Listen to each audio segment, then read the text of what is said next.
Lumingon si Mang Jun sa salamin. Alam mo yung feeling na parang lumalamig ang dugo mo? Ganun ang naramdaman niya.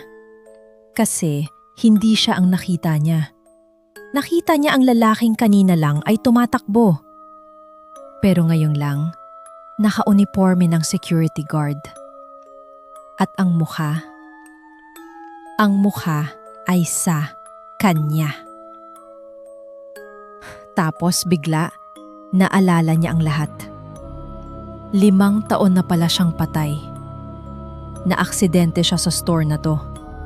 At ngayon, siya na ang bagong tagabantay ng machine. Ang sabi ng boses sa likod niya, "Tumatanggap ka na ba ng bagong photocopy, kuya?" Tumanggo si Mang Jun. Tapos binuksan niya ang pinto. May pumasok na bata. "Kuya, photocopy po," sabi ng bata. At nang tingnan ni Mang Jun ang papel, nakita niya ang mukha ng bata na may dugo.